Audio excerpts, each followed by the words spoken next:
आंबा बागेवर थ्रिप्स रोगाचा प्रादुर्भाव झालाय। थ्रिप्स रोगाच्या प्रादुर्भावामुळे उत्पादनात घट झाली। तळकोकणातील आंबा बागायतदार संकटात सापडलाय।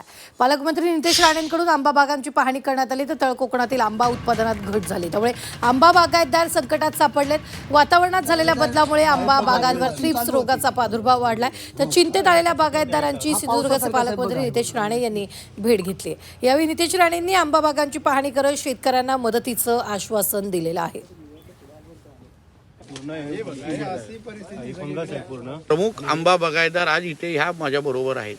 म्हणून आता ह्याच्यामध्ये राजकारण, आता आंब्याचे बाग आहे किंवा आंब्याचं ते काय ते कुठल्या एका पक्षाचं नाही, कोणा पक्षाचा झेंडा लागलेला नाही।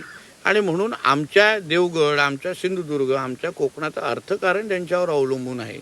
त्यांना आधार देणं, एका बाजूला आम्ही विकासाची भाषा करतो, एका बाजूला दळदळ उत्पन्न वाढवण्याची भाषा करतो, आणि दुसऱ्या बाजूने ज्यांच्या आधारावर आमचं कोकणाचं अर्थकारण अवलंबून आहे ते अगर संकटात असतील तर आमचं अर्थकारण किंवा दळदळ उत्पन्न कसं वाढेल हे समजणाऱ्यापैकी आम्ही लोक